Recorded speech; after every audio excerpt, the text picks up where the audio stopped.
No drama, Dad warned through the garlic butter haze at Candle Row. Under the table, my stepmother's knuckles found my thigh. A silent, brutal judgment. I swallowed the pain, smiled at the waiter, and mapped the security cameras above. Tomorrow, she signs the quarterly report for the data division I run. Tonight, I begin spinning the trap, one silent thread at a time. My name is Kara Wynne. The air in Candle Row, Graybridge's gilded cage of fine dining, was thick with the scent of garlic butter and unspoken ultimatums.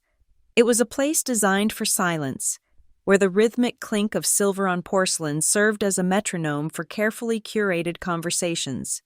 The low golden light softened the edges of everything except the tension at our table. I sat straight-backed in a velvet chair, the plush fabric a stark contrast to the rigid set of my shoulders. I am 32 years old, the head of analytics for Halverton Metrics, a position that requires me to see patterns in chaos. And our family was chaos, beautifully packaged. Across from me sat its primary architect, Vera Wynne, my stepmother, the chief financial officer of Halverton Metrics. Her smile was a masterpiece of corporate composure, a perfectly painted mask that never slipped, not even for a second. It was the same smile she used when gutting a department's budget or charming a new investor. To her left, caught in the crossfire as always, was my father, Miles. He looked smaller here, diminished by the opulent decor and the force of the woman beside him.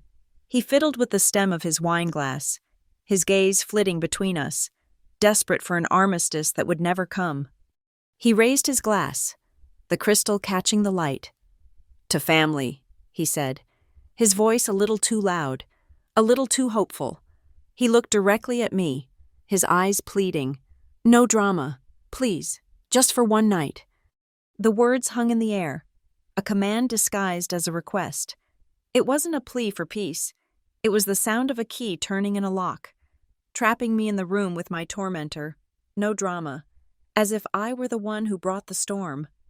The moment the words left his lips, Vera's hand moved beneath the heavy linen tablecloth. It wasn't a furtive, hesitant motion. It was swift, deliberate, and practiced. I felt the air shift under the table a split second before the impact. She didn't use her palm or her fingers. She used the back of her hand, the hard ridge of her knuckles, and brought it down sharply against the soft flesh of my upper thigh. Pain, white-hot and stunning, shot up my leg. It was a vicious, blinding flash, a physical exclamation point to my father's sentence, a gasp caught in my throat, a choked, animal sound that I had to swallow down like poison. My vision swam for a second, the golden lights of the restaurant blurring into a smear of yellow. Above the table, Vera's expression hadn't changed. She was listening to my father talk about a new golf course, her head tilted at a pleasant angle, the picture of serene interest. No one saw a thing. It was a perfect crime, executed in the silent, hidden space between us. My own hands were clenched into fists in my lap. My first instinct was to recoil, to cry out, to flip the table and expose her for the monster she was. But that was exactly what she wanted. She wanted the drama my father had just forbidden. She wanted me to be the hysterical, unstable daughter, proving her long-held narrative that I was the problem, the emotional landmine in their perfect life. I would not give her the satisfaction. Instead, I focused. I am an analyst. I deal in data, not drama. This was a data point, a significant one. My fingers uncurled. Slowly, I reached for the corner of my napkin, my movements measured and calm. I pinched the starched white fabric between my thumb and forefinger. Inhale, 1. The throb in my leg was a pulsing drumbeat. Exhale, 2. The waiter was approaching another table, his back to us. Inhale, 3. I raised my head, forcing the muscles in my face to form a smile. "Speaking of projections, Dad," I said, my voice impossibly steady. "We ran the final models for the Q3 logistics rollout. The efficiency gains are tracking 17% above the initial forecast." I watched the relief wash over my father's face. He seized the new topic like a drowning man grabbing a life raft, launching into a series of questions about server capacity and data integrity. I answered him, my mind a split screen, one half engaged in a coherent, professional discussion about cloud computing, while the other half was a cold, calculating machine processing the assault. The rich, oaky flavor of the Cabernet Sauvignon in my glass was tainted. I had bitten the inside of my tongue, hard, and now the wine tasted of copper and iron. The metallic tang was a grounding sensation, a secret reminder of the violence hidden just inches below the surface of our civilized dinner. My gaze drifted past my father's shoulder. I wasn't looking for an escape route. I was performing a threat assessment. On a dark wood pillar near the bar, a convex security mirror was mounted, its curved surface distorting the elegant room into a fisheye caricature. I traced the angles. From its position, it would capture the top of our table, our faces, our gestures, useless for the main event. But then my eyes lifted higher. Tucked into the ornate ceiling molding, almost invisible against the dark paint, was a small black dome, a security camera. I calculated its trajectory, its probable field of vision. It was positioned almost directly above the neighboring table, but its wide-angle lens, yes, it would catch the side of our table. It wouldn't see the impact, but it would see her body shift. It would see the aggressive forward lean, a motion incongruous with polite dinner conversation. Another data point. Vera must have sensed my shift in focus. She leaned forward, the cloying scent of her mint and gin breath washing over me. Her smile remained, but her eyes were cold, flat stones. "You will not break this family, Kara," she whispered, her voice a venomous hiss, meant only for me. "This is a good life, a stable life. Don't you dare threaten it with your feelings." My heart hammered against my ribs, a frantic bird trapped in a cage, but my expression remained placid. I let her words land, analyzing them for payload and intent. Threaten it. She was confirming what I already knew. The numbers I had been reviewing for the past 2 weeks, the numbers she was due to sign off on tomorrow, were wrong. They were manipulated, tweaked, and massaged to paint a picture of stability she knew was false. My feelings weren't the threat. The truth was, I gave a slight, almost imperceptible nod, as if accepting her counsel. Then I turned my head, catching the eye of our waiter as he passed. I offered him a small, apologetic smile. "Excuse me," I said, my tone soft and untroubled.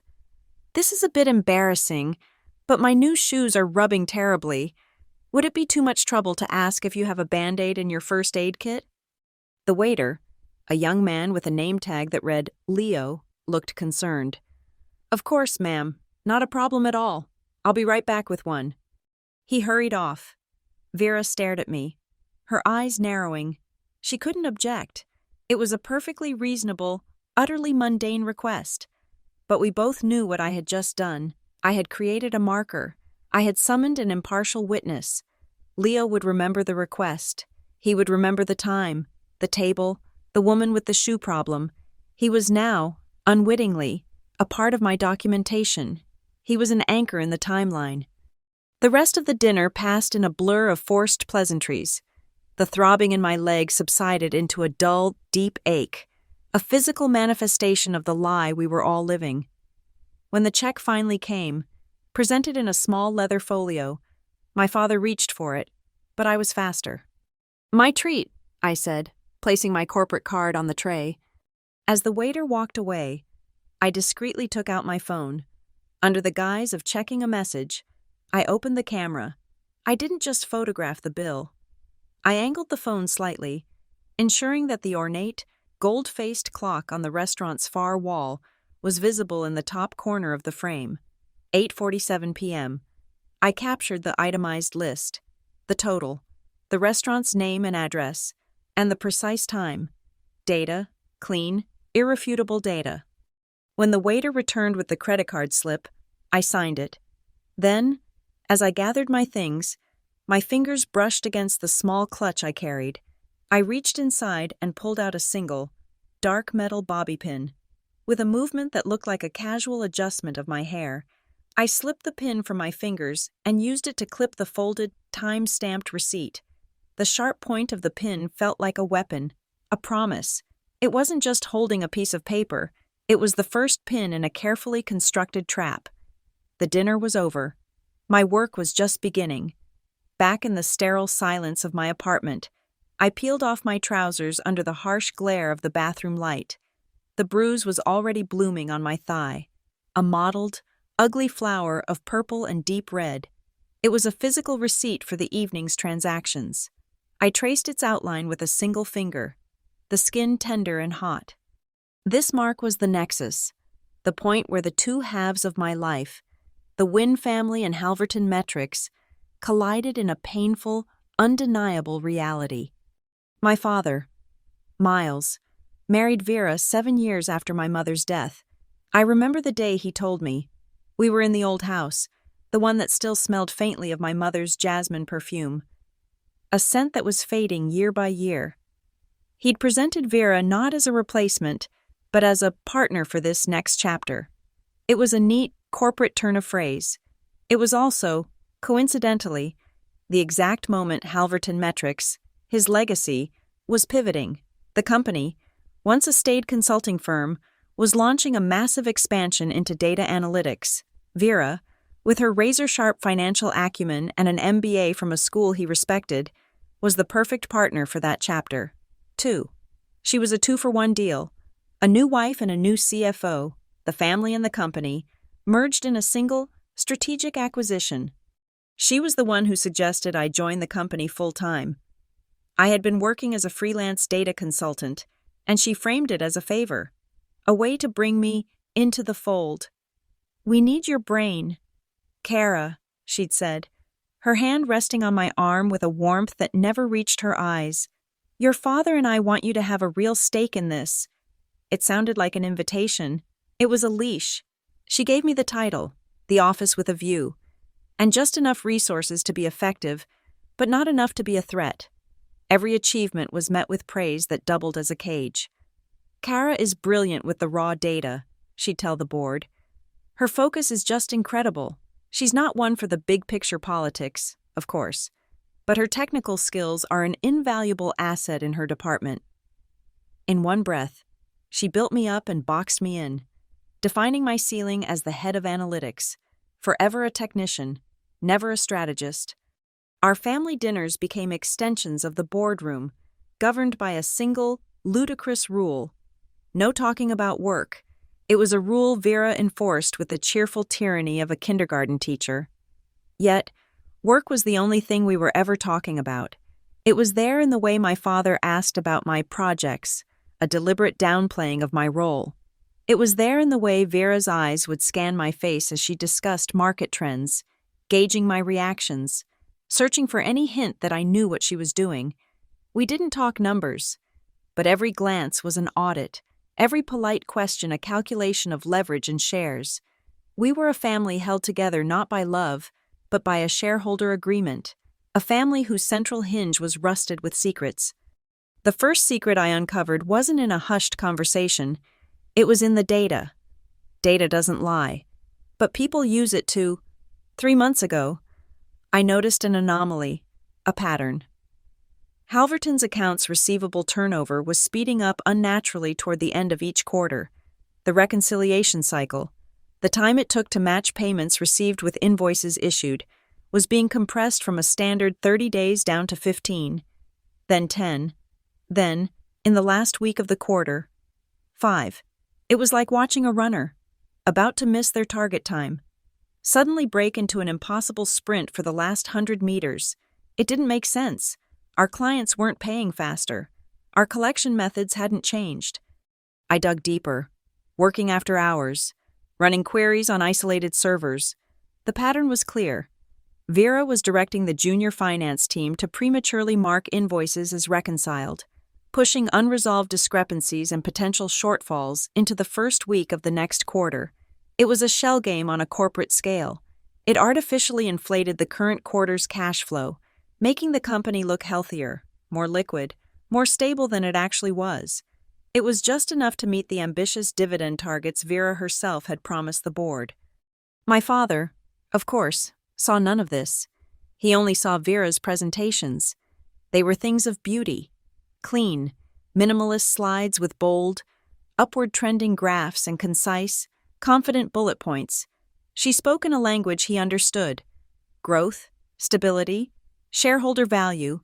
She was promising to pay for his retirement, for his golf club membership, for the illusion of a successful second act. When I tried to bring my concerns to him, gently, using charts and data of my own, his eyes would glaze over. He didn't understand the nuances of data reconciliation. He just saw his daughter, the overly principled one, casting shadows on Vera, the woman who was a lifesaver for the company, the woman who saved him from his grief. "Kara, you get bogged down in the details," he'd say, patting my hand condescendingly. "Vera knows how to steer the ship. Let her handle it." Steering the ship, is that what she was doing? Or was she just painting over the rust? Each time I raised a red flag in a meeting, pointing out a risk or a statistical improbability, Vera would deploy her favorite weapon.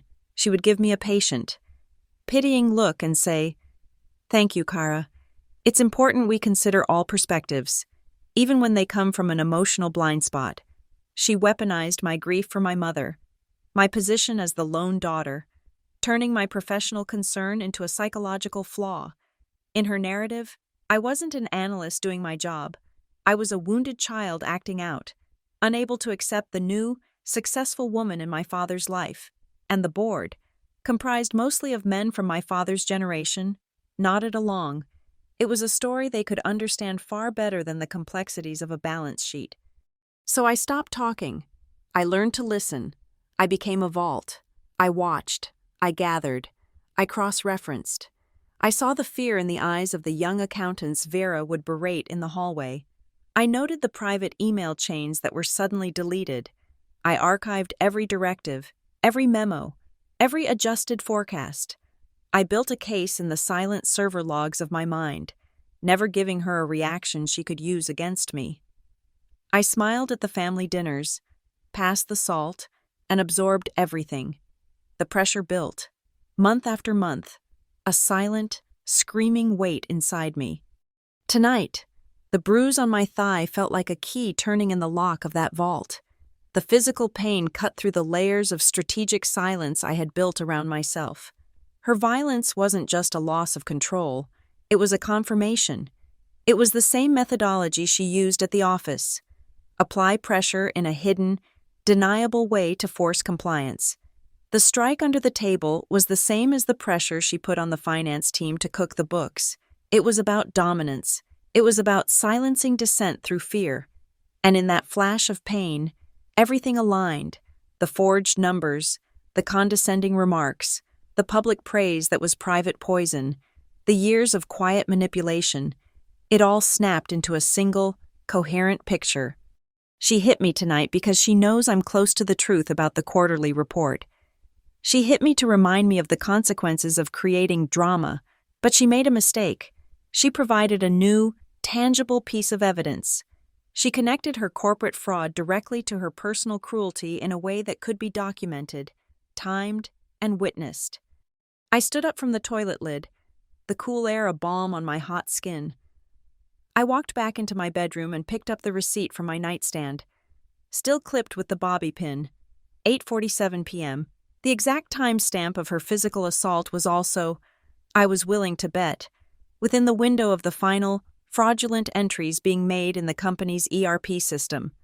The family was the problem, but the company was the lever. My father was locked into his narrative of Vera the savior, and no amount of pleading from his emotional daughter would change that. He wouldn't see the truth about his wife until he was forced to see the truth about his company. To fix the broken hinge of our family, I first had to pull the pin from the corporate machine, and I had everything I needed to begin.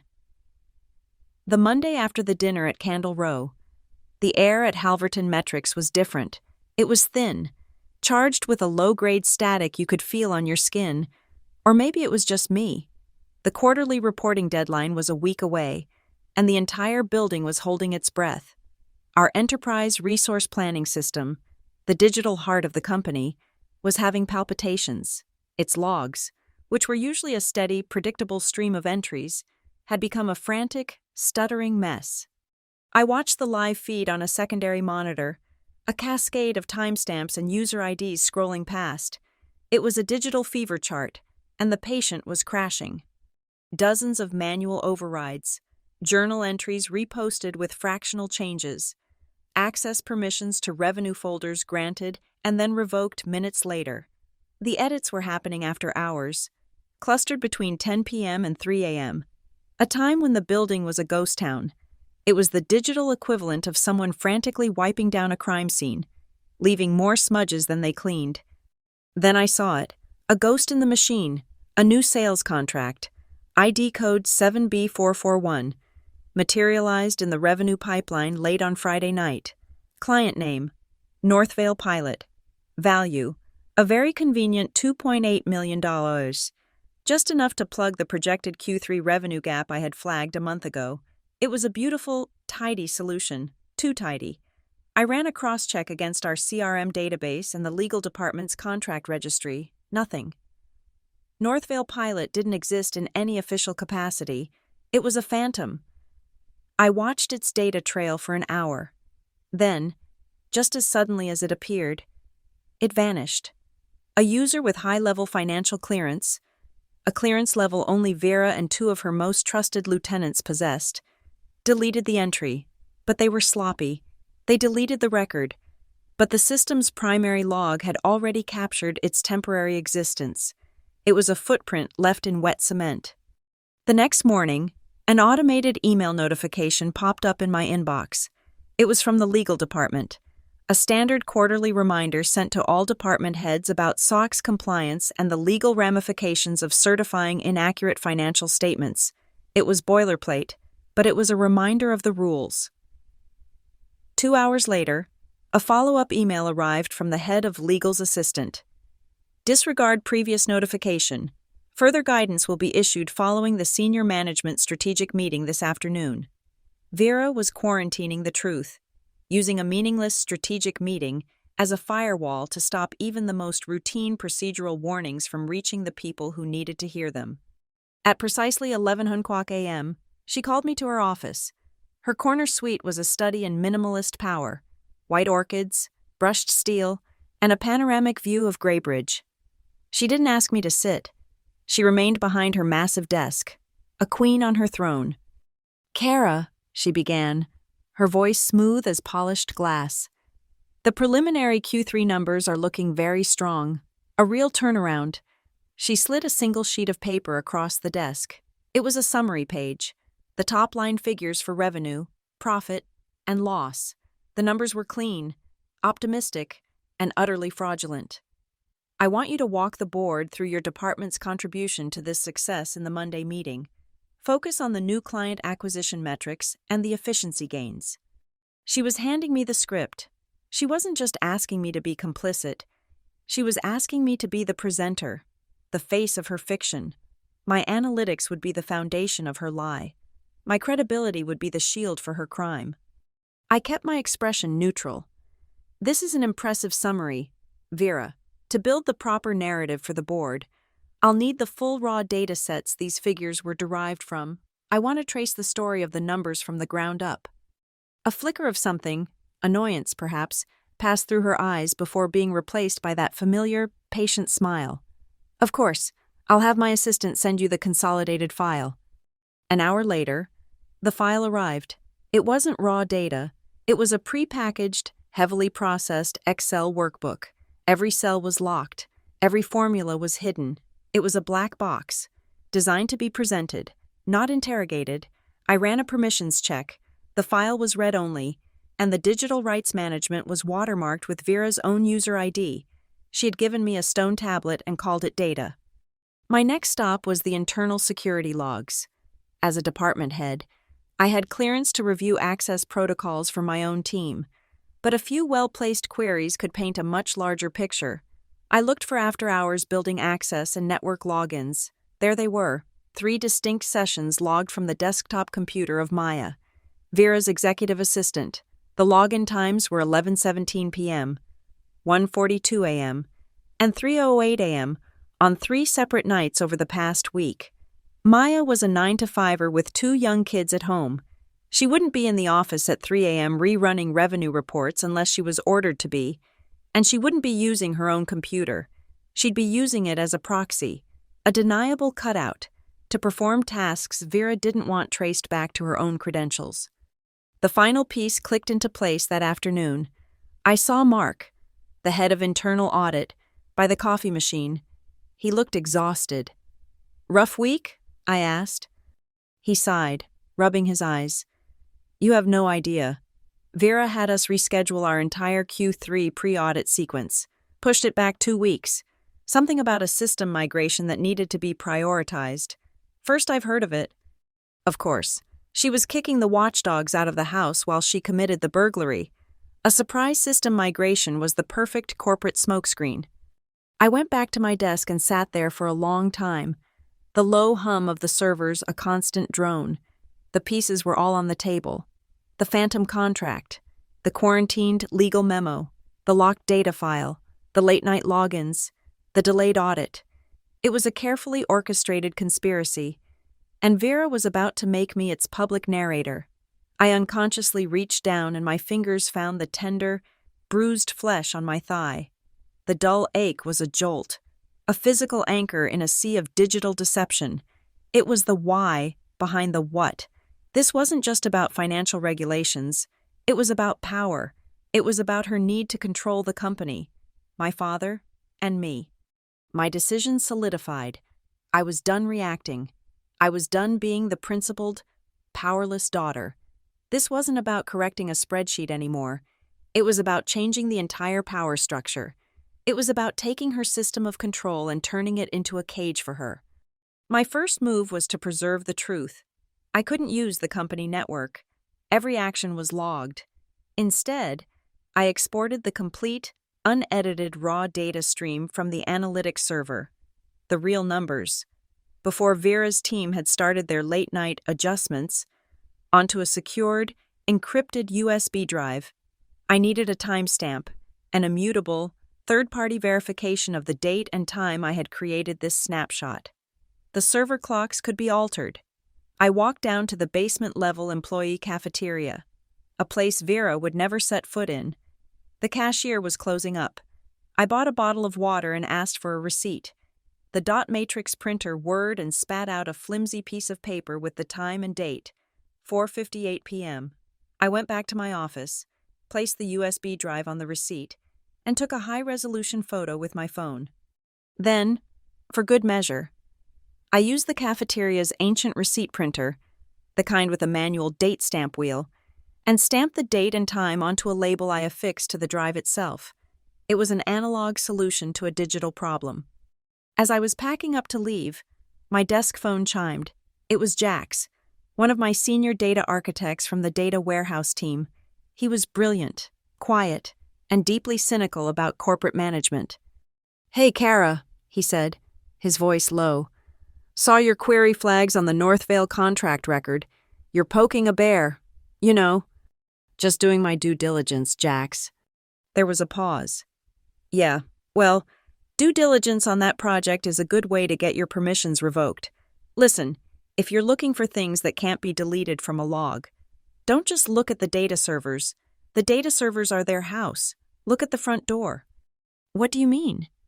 "I mean the building's security system," he said. "They upgraded it last year. HD cameras in every hallway, every entrance, every elevator lobby, all backed up to a third-party cloud server. Not even Vera can get her hands on those logs. You wanted to know who was in the office at 3 a.m.? The ERP logs can be faked. The video doesn't lie." He hung up. I stood in my silent office, the encrypted drive feeling heavy in my hand. A bear. He was right. But I wasn't just poking it anymore. I was building a trap for it, and Jax had just given me the blueprints for the cage door. The following evening, I returned to Candle Row. This time, I was alone. I had made a reservation online for a single seat at the same table. Number 12, the hostess, a different one from the night before, led me through the dining room. The golden light was the same. The clink of silverware was the same, but the atmosphere felt entirely different. Stripped of the familial tension, it was just a room, a set of coordinates, a crime scene. I ordered a club soda with lime and sat for a moment, letting the memory of the previous night superimpose itself onto the present. I could see my father, anxious and placating. I could see Vera, her mask of civility perfectly intact, and I could feel the phantom throb in my thigh. I wasn't here for the food. I was here to collect the forensics. When the waiter came, I gave him a polite, slightly harried smile. "I have a strange request," I began. "I dined here last night with my family, at this exact table. I seem to have misplaced the receipt, and I desperately need a copy for my expense report. Would it be possible to get a reprint?" He was obliging. "Of course, ma'am. Do you remember the name on the reservation or the time?" "When? Around 7:30, I said. The final bill was paid at approximately 8:45, 8:50. He tapped at the point-of-sale terminal, and a minute later, a fresh receipt printed out. He handed it to me. There it was again, in crisp black ink. 8:47 p.m. I folded it carefully and tucked it into my purse. "Thank you so much. You're a lifesaver," I said. Then I paused, letting my expression shift to one of concern. "One more thing, and this is a bit more serious. Last night, during our dinner, there was an incident, nothing I wanted to make a scene about at the time, a personal matter, but I need to know, for my own peace of mind, what your security camera policy is, specifically for the camera up there." I pointed to the small black dome in the ceiling. The waiter's professional smile tightened. This was beyond his pay grade. "For that, you would need to speak with my manager. Ma'am, one moment." The manager was a man in his 50s with tired eyes and an impeccably tailored suit. His name was Mr. Davies. He listened to my carefully edited version of events, in which I was the victim of a brief but unsettling incident of physical harassment, from a dining companion that I was now handling through the proper channels. I kept it vague, professional, and non-accusatory towards the restaurant. "I understand completely, Ms. Wynne," he said, his voice low and discreet. "Our policy is that all footage is retained on a secure server for a period of 7 days, after which it is automatically overwritten. We cannot release the footage directly to you. However, it can only be provided in response to a formal legal request from law enforcement or a legal representative." "That's exactly what I expected," I replied, my voice calm. "And that is the process I intend to follow. Thank you for your transparency." I left the restaurant without ordering anything else. Back in my car, in the anonymity of the parking garage, I pulled out my laptop. I didn't need a lawyer yet. That would create a data trail I didn't want. Instead, I drafted a formal, notarized request myself, citing a provision in the state civil code that allows for the preservation of evidence in advance of potential litigation. I wrote it as a private citizen, not as an employee of Halverton Metrics.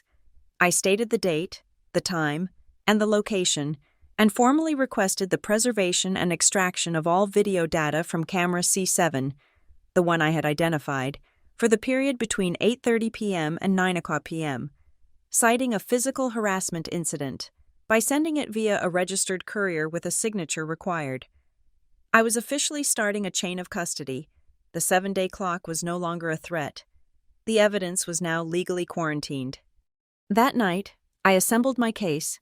On one half of my screen, I pulled up the duplicate receipt from Candle Row, 8:47 p.m. On the other half, I opened the read-only file of the ERP access logs I had quietly exported before leaving the office.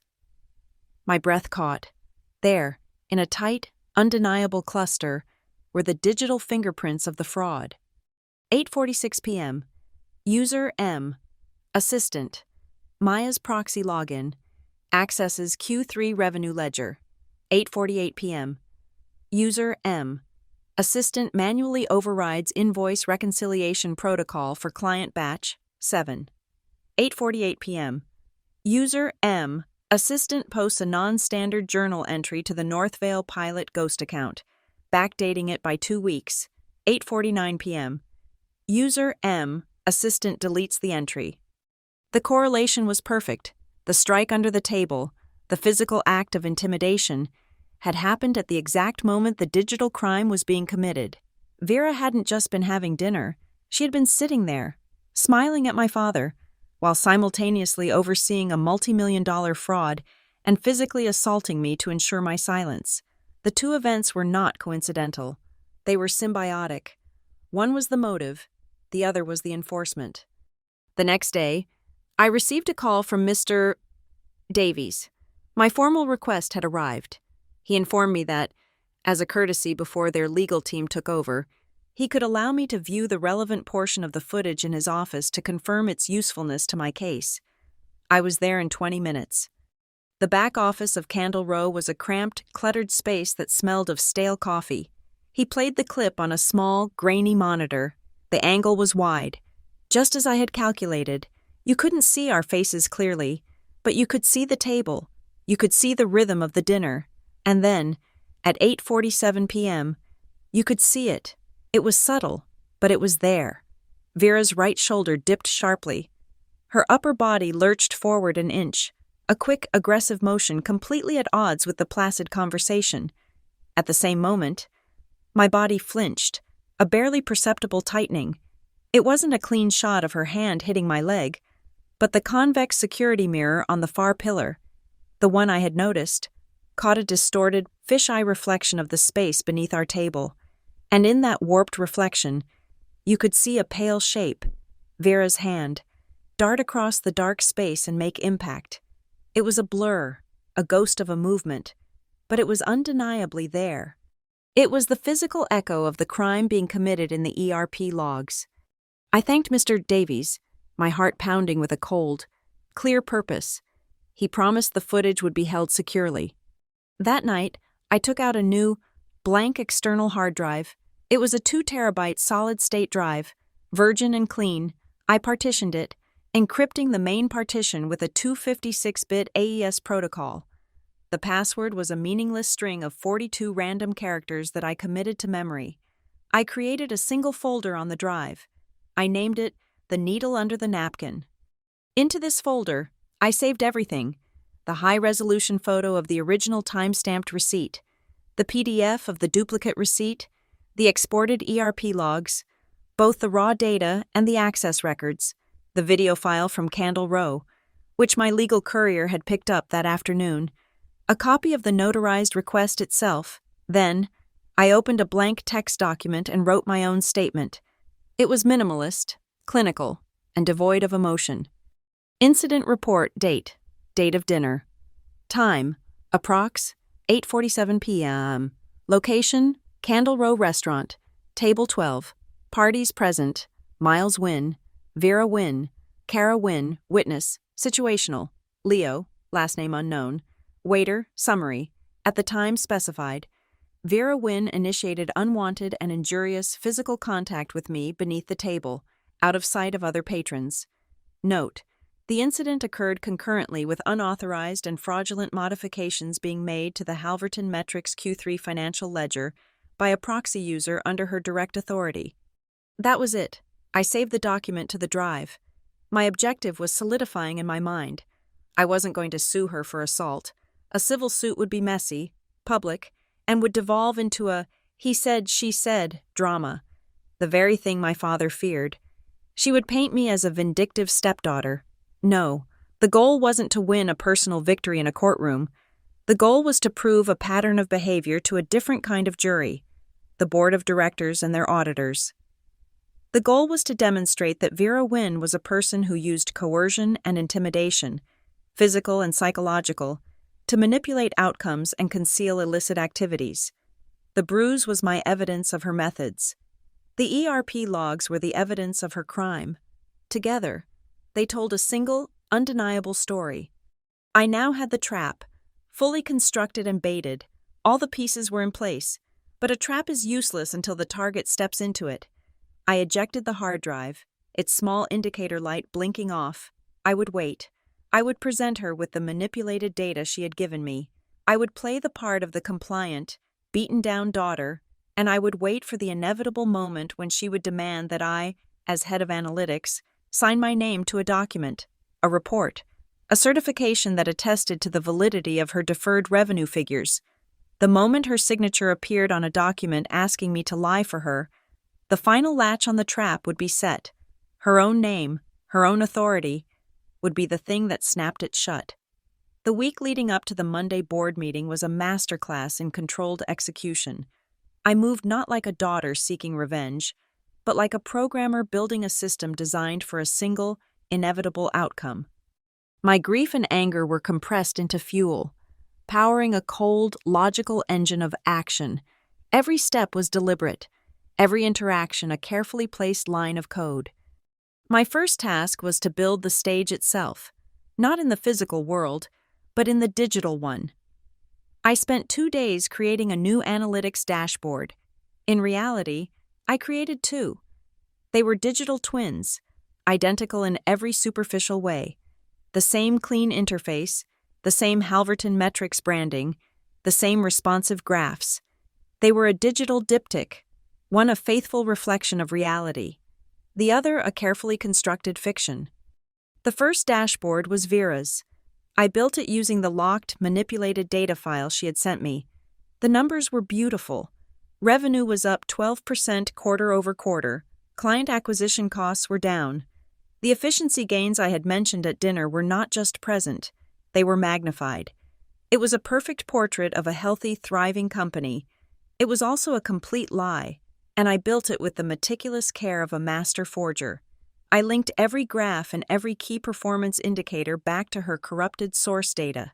It was internally consistent, persuasive, and designed to elicit nods of approval from the board. The second dashboard was the truth. It was linked directly to the encrypted, time-stamped raw data I had secured on the external drive. This version showed a starkly different picture. It showed a revenue shortfall of nearly $3 million. It showed client churn was up 8%. It showed that the efficiency gains were a statistical illusion created by pushing operational costs into the next quarter. This dashboard was locked with a separate, 42-character alphanumeric password. A password that, for now, existed only in my head. This was the ghost in the machine, waiting for its cue. The final technical flourish was a script I wrote myself. It was an elegant little piece of code that would run in the background of the presentation.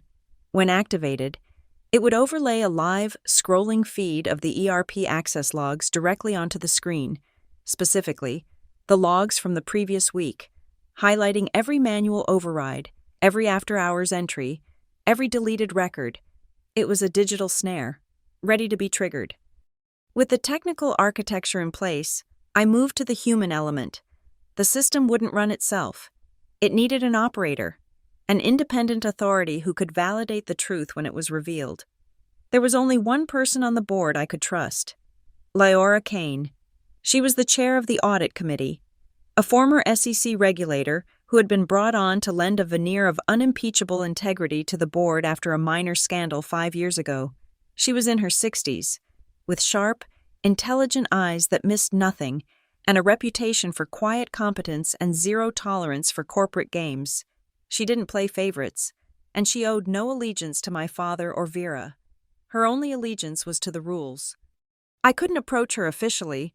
That would trigger a chain of events I couldn't control. So I arranged a chance encounter. I knew she got a coffee from the small cafe in our building's lobby every morning at precisely 8:15. On Thursday, I was there waiting. I bumped into her at the counter. "Leora." "Good morning," I said, as if surprised. "Kara," she nodded, her eyes giving nothing away. "I was hoping I might steal 2 minutes of your time before the Monday meeting," I said, keeping my voice low and professional. "I'm finalizing my analytics presentation, and I've encountered some significant data integrity anomalies, things I'm not comfortable putting in an email." I saw a flicker of interest in her eyes. The phrase data integrity anomalies to an auditor is like blood in the water to a shark. "I see," she said slowly. "Go on." "I've prepared 2 versions of the Q3 dashboard," I explained. "One is based on the consolidated report provided by the CFO's office. The other is built from the raw, unprocessed server data. They do not align. I believe the board needs to see both, but I need a senior member to officially request the raw data presentation in the room, in real time, to ensure the request is properly minuted. I was not accusing anyone. I was presenting a procedural problem. I was giving her a professional, defensible reason to act.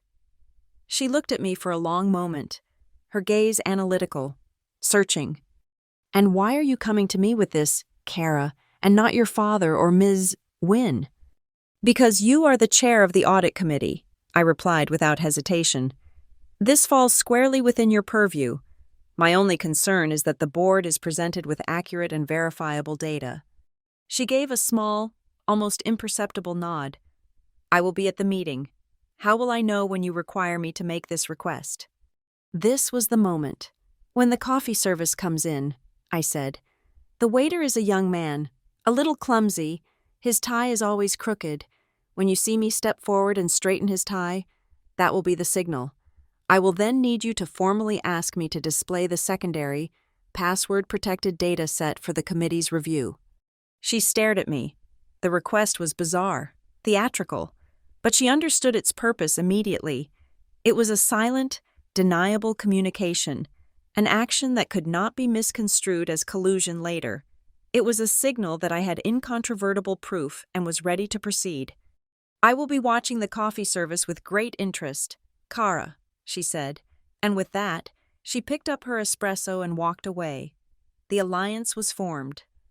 The next piece was the physical stage. I called Jax. "I need a favor. Jax, a big one, and one you can't ask questions about." "That's my favorite kind," he deadpanned. "The main boardroom. I need a secondary, high-resolution monitor installed.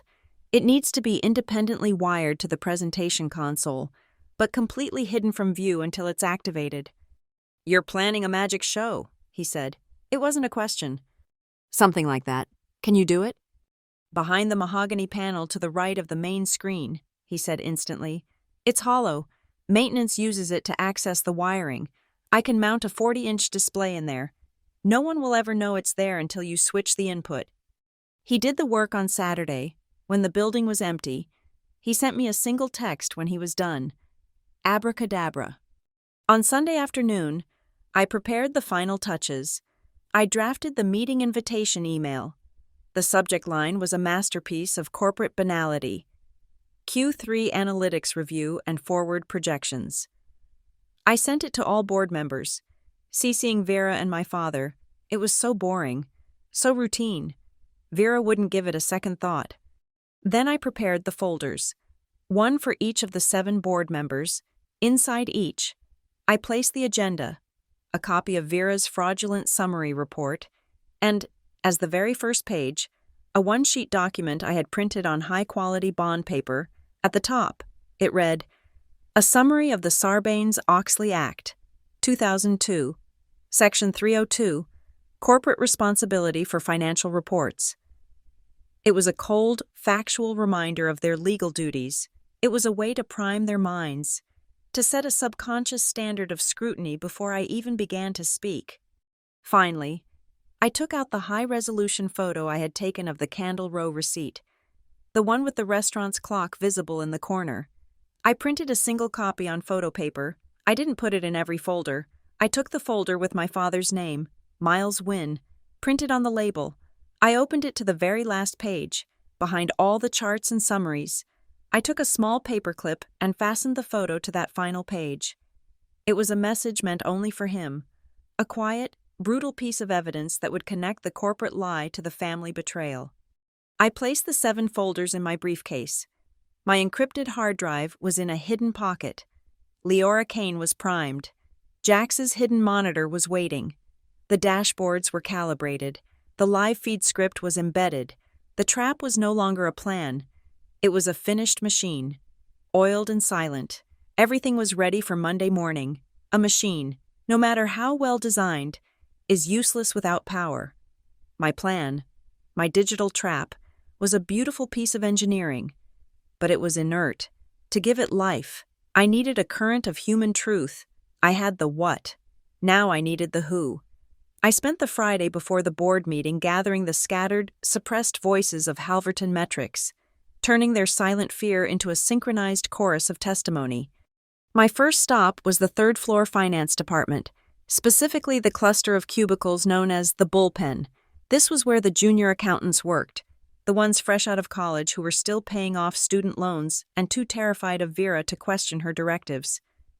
I waited until 6:30 p.m., when the senior managers had gone home and the nervous energy of the day had curdled into exhausted resignation.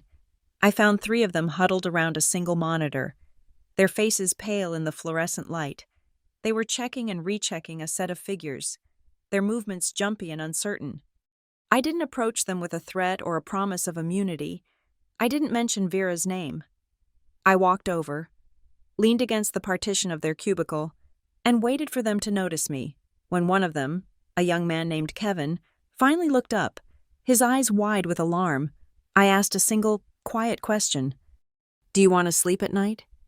The question hung in the stale office air. It wasn't about the company, it was about them, about the knot in their stomachs, the conversations they had with their reflections in the bathroom mirror. The 3 of them exchanged a look, a silent, frantic communication that spoke volumes of shared anxiety. Another one, a young woman named Sarah, chewed on her thumbnail. Finally, Kevin turned back to me, his expression grim. He didn't say a word. He simply swiveled in his chair, clicked his mouse a few times, and pointed to his screen. He had navigated to his email server's recovery folder. There, time-stamped from the previous Tuesday, was the ghost of a message. It was a draft email, addressed to me. It began, "Kara, regarding the Q3 revenue reconciliation, I have some concerns about the manual overrides we've been instructed to implement." The draft was incomplete. He then opened his sent items and showed me the email he had actually sent me 10 minutes later. A bland message that read, "Kara, per your request, here is the revised reconciliation summary." "She made us delete the drafts," Sarah whispered, her voice barely audible. "She has an admin alert set up for keywords. Concern. Discrepancy. Unusual. Her assistant gets a notification. We were told any communication about the adjustments had to be verbal only. They were being forced not only to commit the act, but to erase any evidence of their own hesitation. They weren't just cogs in her machine. They were being compelled to actively maintain it." I nodded slowly. "Thank you. That's all I need. I didn't ask for copies. I already had server-level access. I just needed to know where to look." My next conversation was with David, a top salesman from the enterprise division. I found him packing his briefcase, eager to escape for the weekend. David was a shark, driven by commission, but he had a line. He believed in the product. I asked him about the Northvale pilot account. His friendly demeanor vanished. "Never heard of it," he said too quickly. "That's strange," I said, my voice conversational. "Because a $2.8 million contract with that name was provisionally logged against your sales quota last Friday night. That's a hell of a commission. David, enough to put you over the top for the President's Club trip. You're telling me you don't remember booking the biggest deal of the quarter?" He stopped packing and looked at me, his face a mixture of fear and resentment. He lowered his voice. "Listen, Kara, I was told to draft the preliminary paperwork, a verbal commitment," they said, "from a new venture. I was told to get it in the system before the Q3 cutoff and that the final signatures would be on my desk the first week of Q4. The directive came straight from the CFO's office. You get an order like that. You don't ask questions. You just do it." He was admitting to pre-booking revenue, a cardinal sin in sales, a fireable offense, and in this case, securities fraud. The third stop was the security desk in the lobby. I spoke with the head of the night shift, a man named Arthur who had been with the company for 20 years. I didn't ask him about Vera. I asked him about her assistant, Maya. "Arthur, I'm trying to track down some overtime claims for the finance department. Can you confirm for me if Maya was working late last week?" He grunted, pulling up his logbook. He was a man who trusted paper over pixels. Her badge access records show her coming in 3 times after 11 p.m., Tuesday, Wednesday, Thursday, left around 3 a.m. each time. Strange thing is, she didn't park in her usual spot in the garage. Took a cab each night. Seemed like she didn't want her car on the premises. He saw Maya not as a conspirator, but as a young woman being forced to work absurd hours. His testimony was clean, an objective observation from a trusted, neutral party. Even the legal department was showing cracks. An old colleague there, someone who owed me a favor, slipped me a document. It was the original SOX compliance memo, the one that had been recalled. At the bottom was the signature of our head of legal. My colleague then showed me the final, approved memo, the one with the watered-down language. The signature was identical, too identical. "It's a scan," my colleague whispered. He never signed the second version.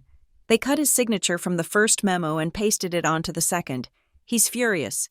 But Vera told him it was a matter of streamlining corporate communications. By Saturday, I had my chorus. I sat at my kitchen table and distilled each of their stories into a stark, 7-line statement. I stripped out the emotion, the fear, the speculation. I left only the verifiable facts. David's statement was about the directive he received.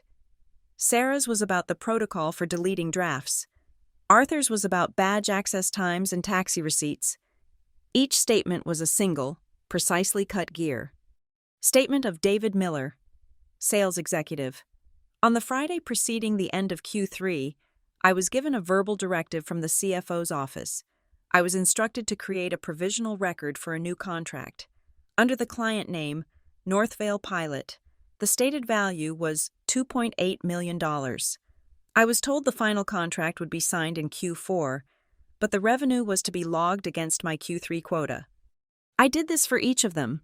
The consistency of the format gave them a strange power, turning individual whispers into a single, resonant chord of evidence. The final pieces of the puzzle came from unexpected places. A junior secretary in the executive suite, a young woman Vera had been particularly cruel to over a catering mistake, sent me an anonymous internal message. It was a list of restaurant reservations Vera had made over the past month, several of them, including one for a high-end Italian restaurant across town, coincided perfectly with the late-night sessions Maya had been working. Vera wasn't just directing the fraud. She was doing it while enjoying a fine meal, a remote empress issuing decrees. And then there was Jax. He called me late Saturday night. "I found your smoking gun," he said, the excitement clear in his voice. I was running a deep archive search for deleted files with financial keywords. I found a ghost file in a temp directory on the finance server, scheduled to be auto-wiped tomorrow morning. The file name was Forecast and Smile XLSX. "And?" I asked, my heart starting to beat faster. "It wasn't a forecast," he said. "It was a ledger, a private one. It's a roadmap of the whole damn thing. It details every single transaction they pushed from Q3 to Q4, every expense they pulled forward. It's the playbook. She must have forgotten to scrub it. I saved a copy to your secure Dropbox. Happy hunting." I spent the next hour cross-referencing the Forecast Smile ledger with my raw data. He was right. It was a step-by-step confession in spreadsheet form. On Sunday evening, I compiled everything: the 7-line statements, the restaurant reservation schedule, the side-by-side comparison of the legal memos, the Forecast Smile ledger. I placed it all on a new encrypted thumb drive, a companion to the one containing the video evidence. I put the drive in a plain internal mail envelope on a small square memo sheet. I wrote a simple message. I didn't sign it. I drove to a coffee shop near Leora Kane's apartment. I saw her through the window, reading a newspaper. I called the cafe, asked for her, and when she came to the phone, I said, "There is an envelope for you under the corner mat of the newsstand outside. What you do with its contents is entirely at your discretion as chair of the audit committee." I hung up before she could reply. I watched from my car as she went outside, found the envelope, and slipped it into her handbag without looking at it. My note to her had been simple and direct. It was the last line of code in my program, the one that transferred control. "I'm only turning on the lights. It's up to you to open the door." None of them knew the full picture. Sarah the accountant didn't know about David the salesman. David didn't know about Arthur the security guard. None of them knew about the hidden monitor, or the dual dashboards, or the signal I had arranged with Leora. They were all just people who had been pushed too far, who had been given a safe, anonymous opportunity to do one simple thing, to tell the truth. Their individual acts of courage were the power source. My job was just to build the circuit that would connect them all. The boardroom on the 40th floor was cold. The air conditioning whispered, a constant, sterile sound against the low hum of the recessed lighting. The long mahogany table was a dark, polished mirror, reflecting the pale faces of the board members. It was a room built for executions. My father sat at the head of the table, the chairman, the patriarch. He looked uncomfortable in the center seat, a man caught between two opposing forces. To his right was Vera, immaculate in a steel-gray suit. Her posture was perfect. Her hands were folded calmly on a leather-bound notebook. She was the picture of control. I stood by the presentation screen. I was the technician, the narrator. My heart was a tight, frantic drum against my ribs, but my hands were steady on the remote. The hum of the lights seemed to drill into my skull. The folders I had prepared sat unopened before each member. "Good morning," I began, my voice even. "As requested, I've prepared a top-line overview of our Q3 analytics, focusing on the key performance indicators established by the CFO's office." I clicked the remote. The screen came to life with Vera's dashboard. The lie? It was beautiful. The graphs swept upwards in confident, clean lines, revenue, profit, client acquisition, all painted a picture of robust health. I walked them through it, my voice a monotone, reciting the script Vera had handed me. I used her phrases: strategic gains, leveraged efficiencies, positive outlook. I watched Vera from the corner of my eye. As I concluded the summary, a small, tight smile touched her lips. She gave a single, almost imperceptible nod. It was a gesture of ownership, of satisfaction. She was endorsing the forgery. "Excellent work, Kara," she said, her voice carrying across the silent room. "A clear and concise summary. As you can all see, the quarter was very strong. This looks good." Those were the words, the trigger. This looks good. My finger was already on the button. I pressed it. The screen did not go black. It switched. Instantly, the elegant, upward-trending graphs vanished, replaced by a stark, brutal reality, my dashboard. The truth? Red, downward arrows, negative growth charts, a $3 million revenue gap displayed in a glaring, unapologetic font. A collective, sharp intake of breath went through the room. Before anyone could speak, I pressed another button. The script I had written activated. A semi-transparent overlay appeared, and a live feed of the ERP logs began to scroll down the right side of the screen. It was a frantic, damning cascade. Manual override. User. M. Assistant. 11:17 p.m. Journal entry. Reposted. User. M. Assistant. 1:42 a.m. Record. Deleted. Northvale Pilot. User. M. Assistant. 8:49 p.m. The name scrolled past again and again. M. Assistant. M. Assistant. M. Assistant. A ghost in the machine, now made visible. Across the table, Leora Kane coughed, a single, dry, deliberate sound. On cue, the door opened and the young catering assistant entered, pushing a coffee cart. He was nervous, new.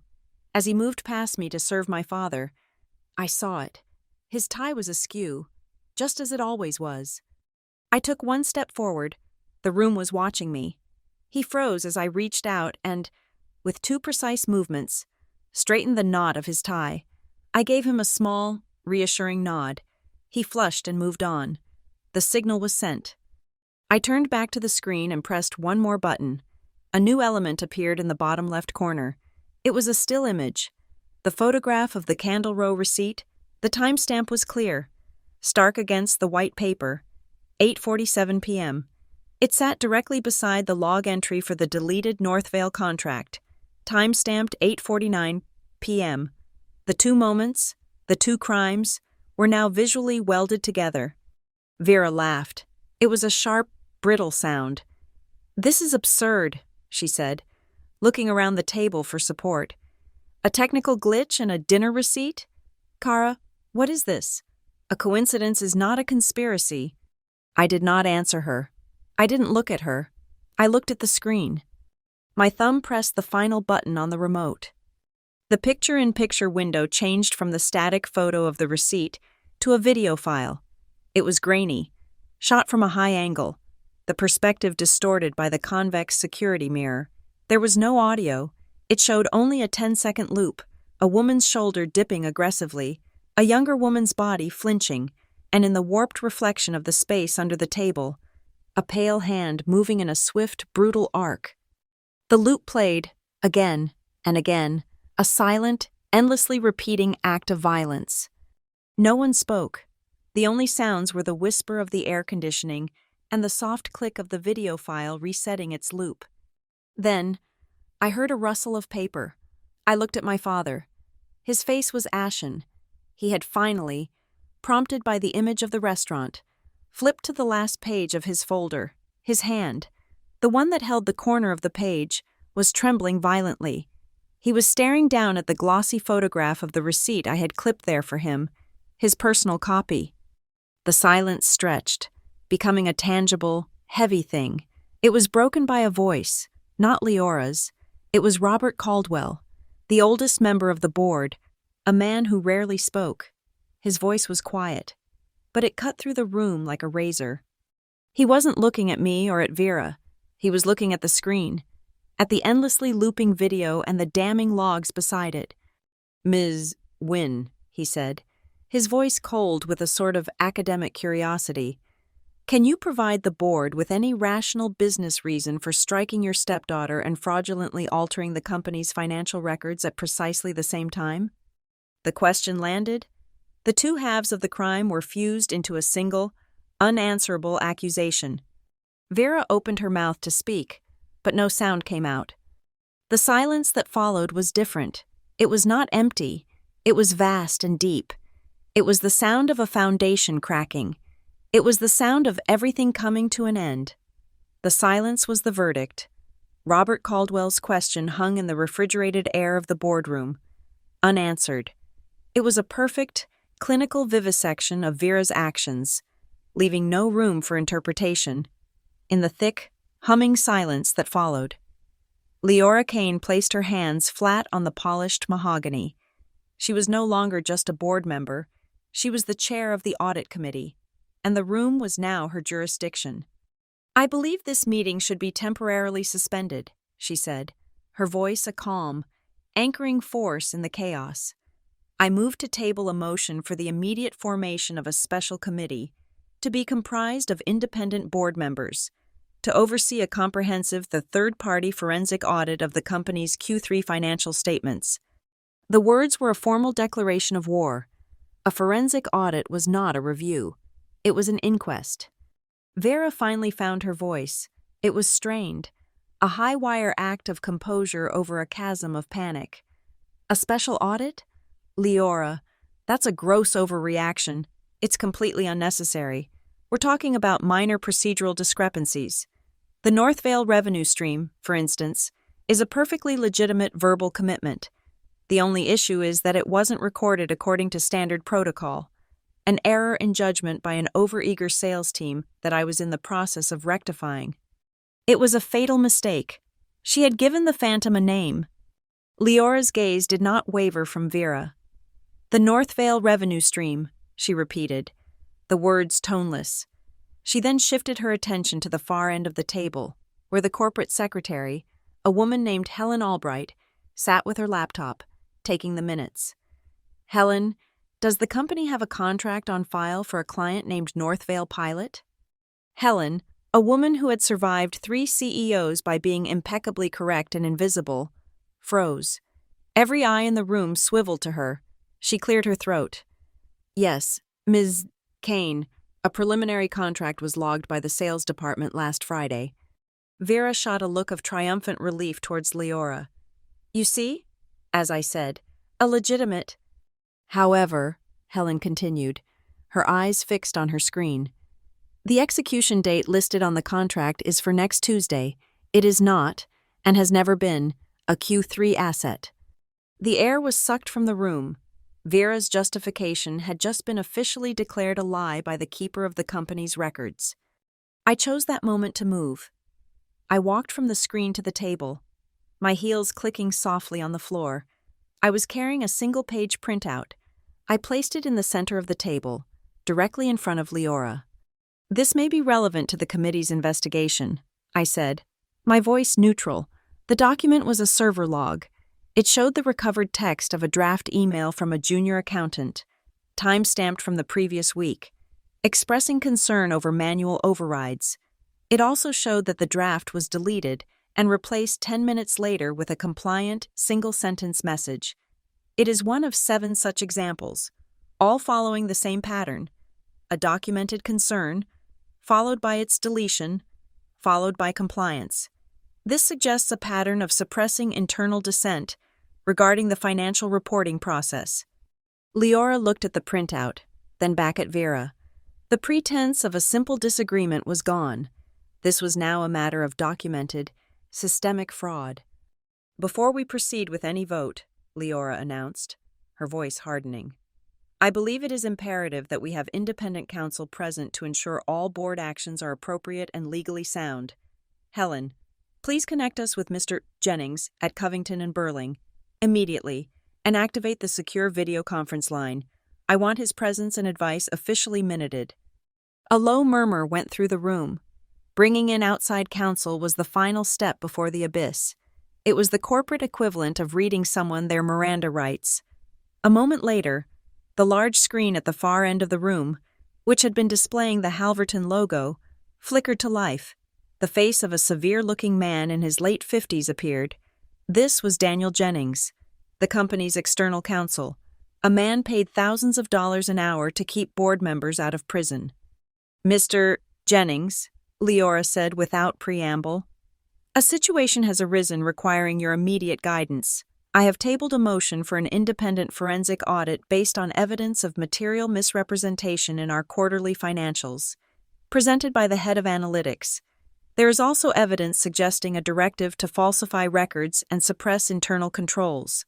We need you to advise on the board's fiduciary duty and oversee a vote on the temporary suspension of the chief financial officer, pending the outcome of the audit. Jennings' face was unreadable, but his eyes were sharp. I understand. Please ensure the meeting is being recorded for the official record. You may proceed with the vote when ready. The room was now a courtroom. My father, who had been silent and shrinking in his chair, finally looked up.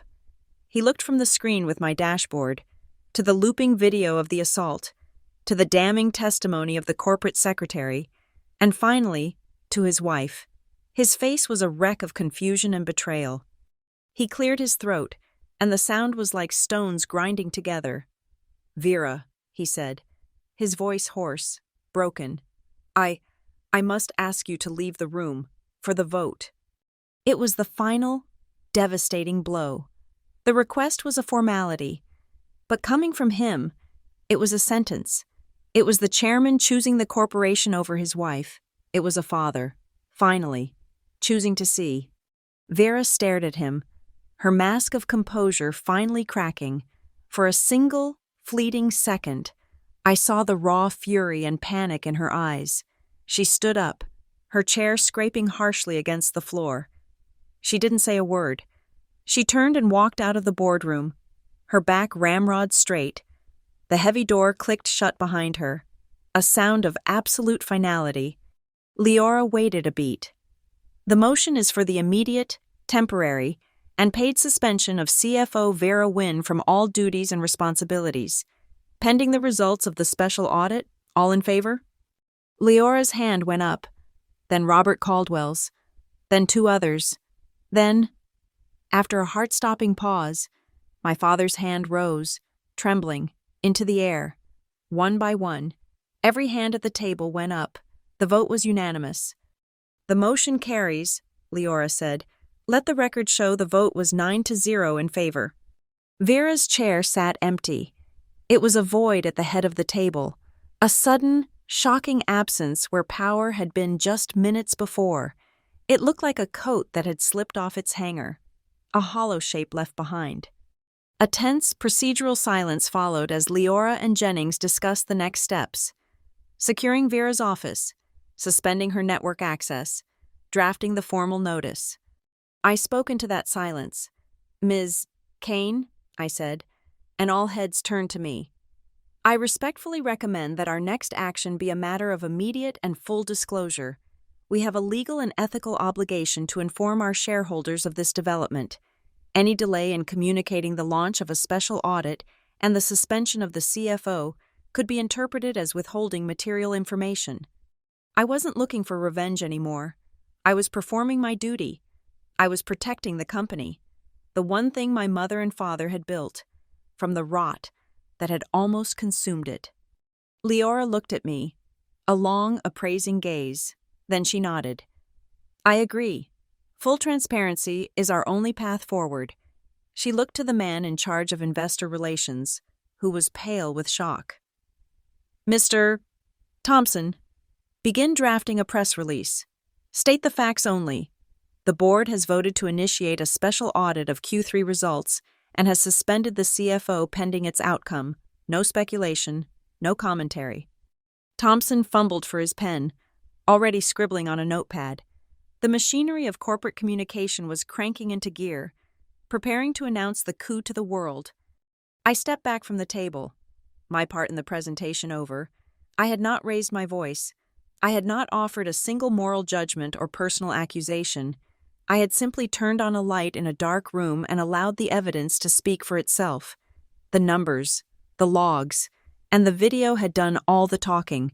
They had told a story more damning than any I could have ever put into words.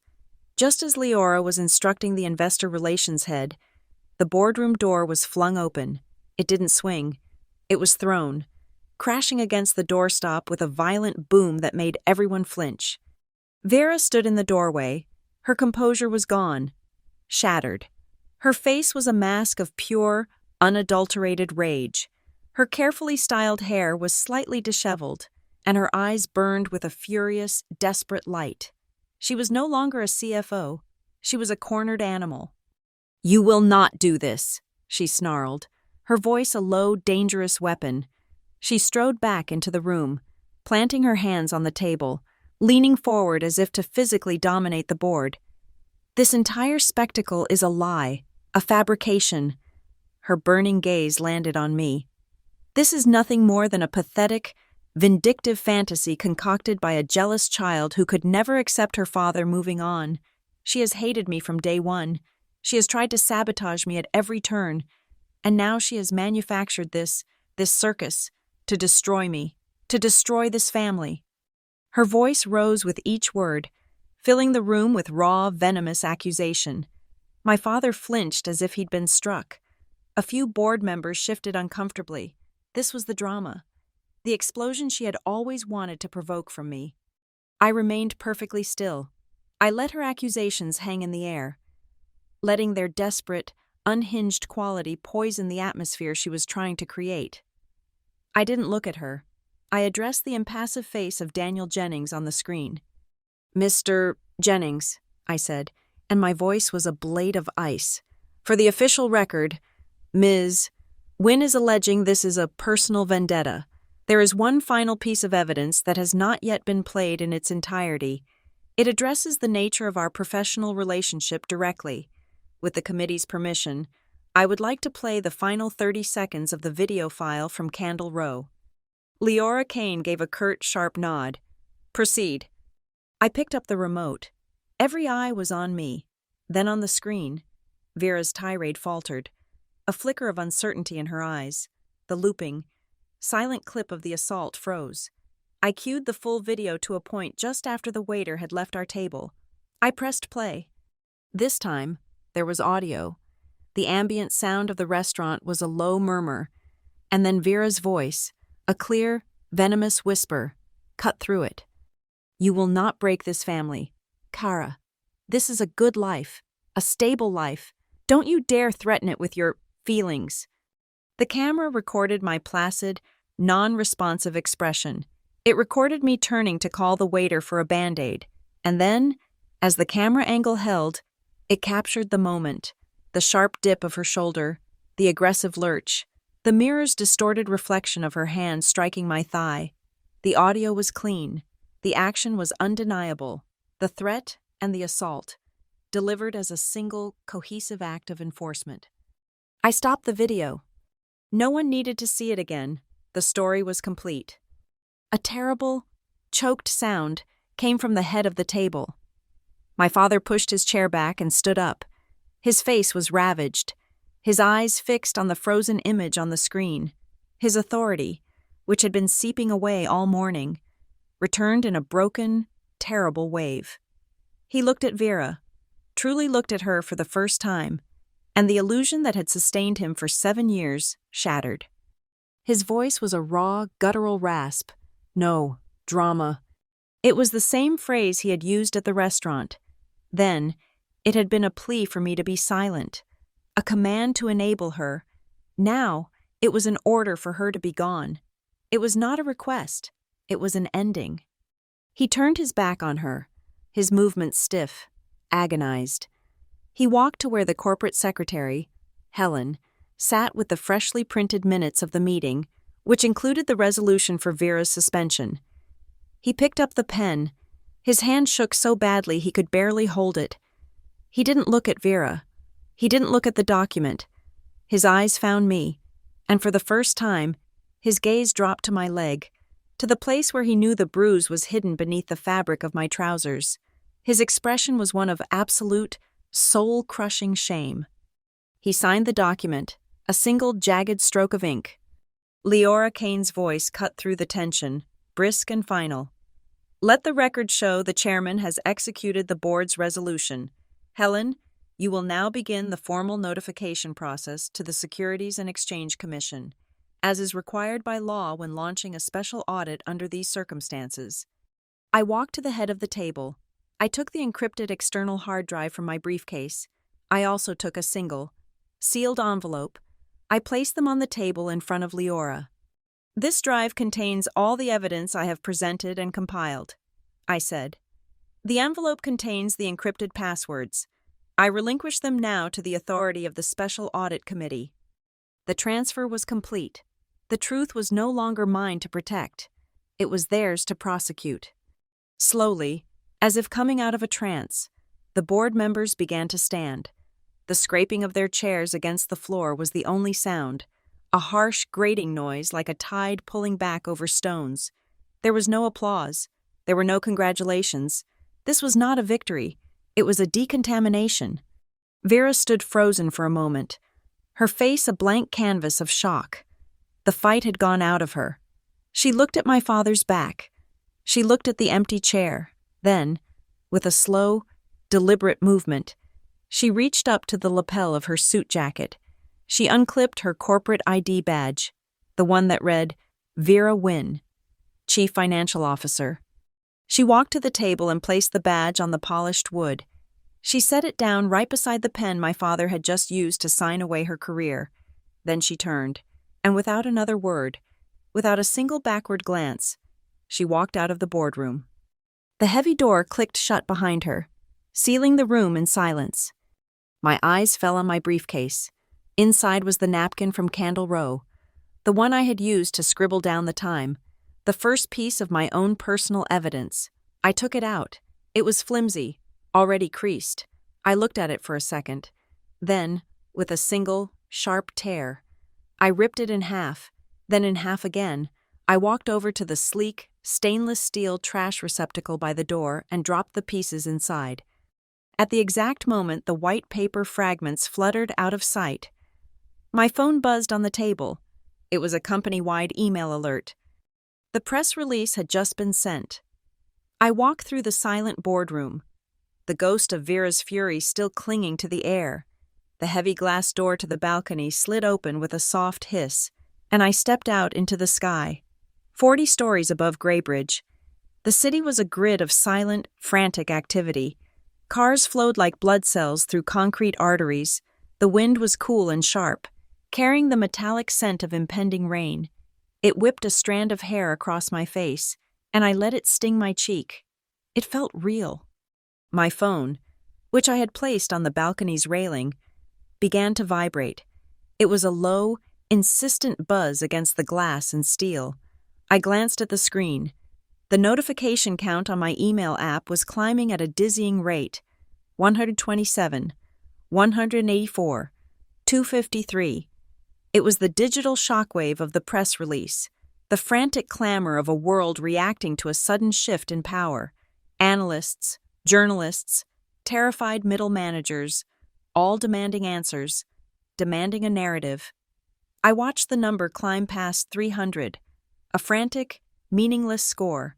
There was a time when each of those emails would have been a landmine, something to be carefully disarmed and analyzed. Now, it was just noise. With my thumb, I selected all, then tapped forward. I typed in the address for the head of the independent audit team Leora had already designated. I didn't read a single subject line. I didn't open a single message. I just gathered the incoming tide of chaos and diverted it to the proper channel. My job was done. The system I had set in motion would handle the rest. I turned the phone over, placing it screen down on the railing. The glass door slid open again behind me. I didn't have to turn to know it was him. I felt his presence, a heavy, broken thing in the clean air. He came to stand beside me, not too close, leaving a careful foot of empty space between us. For a long time, he just stood there, his hands gripping the railing, his knuckles white. He looked down at the city, his city, the one he had built a company to service, the one he had almost lost. The wind tousled his graying hair, and he looked old, older than he had that morning. He didn't say he was sorry. The words would have been a hollow, useless currency after years of willful blindness. He didn't offer excuses. He didn't try to explain. He had lived inside a fiction for 7 years, and the walls had just come down around him. There was nothing left to say about the ruins. Instead, his gaze shifted from the horizon to me. His voice, when it finally came, was a quiet, frayed thing. "Are you okay?" It was the only question that mattered. It was the question he should have asked 100 times before. In the car after tense holiday dinners, in the hallways of the office after Vera had publicly belittled my work, in the quiet of his home when he saw the shadows under my eyes, he was asking it now, and he waited for the answer, truly waited, as if his own penance depended on it. I didn't answer right away. I turned to face him. Then, slowly, deliberately, I bent down and lifted the cuff of my trousers. The bruise was no longer the angry red and purple of a fresh wound. It had settled, deepened, the blood pooling into a dark, ugly plum color against my skin. It was the size of a fist, her fist. I held the fabric up, letting the cool, damp air touch the mark. I was not showing him to accuse him. I was not showing him to hurt him. I was simply showing him the truth, the physical data point of his denial. It didn't need to be hidden anymore. I let the trouser leg fall. Our eyes met. "I'm okay," I said, and the words were true. Not whole, not healed, but okay. The tremor that had lived in my hands for a year was gone. The knot of dread in my stomach was gone. I was the one left standing. That was enough. I turned from him and walked back into the boardroom. The 2 dashboards were still displayed on the main screen, the lie and the truth, side by side. I picked up the remote and pointed it at the screen. The power button glowed red for a second, and then the screen went black. The log files, the scrolling lists of digital crimes, vanished. The show was over. Across the room, Leora Kane was sliding her files into a slim leather briefcase. The second, encrypted thumb drive I had given her was already gone, secure in her possession. She snapped the locks on her case shut. She looked at me and gave a single, professional nod. It was a gesture of acknowledgement, of a transaction completed. There were no promises of a future friendship, No platitudes about my courage. The alliance had served its purpose. Now, we were simply two executives in the same fractured company. She walked out without a word. My gaze swept the room. It was empty now, a silent theater after the final act. The chairs were askew. A few forgotten coffee cups sat cooling, and on the table, where she had left it, was Vera's ID badge. I walked over and looked down at it. Her smiling, professionally photographed face stared up at the ceiling. The plastic was cool to the touch. It looked like an artifact from a buried civilization, an old, worthless coin. I placed my palm flat on the surface of the mahogany table. The wood was solid, cool, and unyielding. For years, I had felt a tremor deep inside me, a constant, low-frequency vibration of fear and suppressed anger. As my hand rested on the solid wood, I felt that tremor finally, completely, cease. The energy that had fueled me, the cold, hard rage, was gone, and in its place, there was just stillness. There was no soaring music. There was no round of applause. There was only the quiet hum of the air conditioning and the silent, orderly return of a world that had been knocked off its axis. A problem had been identified, the data had been analyzed, and a correction had been made. It was, in the end, just that simple. Order restored. Thank you so much for listening to my story. I'd love to see where you are all tuning in from. So please drop a comment below with your city or country and share your thoughts on Kara's journey. If you enjoyed this, please consider subscribing to the channel, liking the video, and hitting that hype button to help this story reach more listeners like you.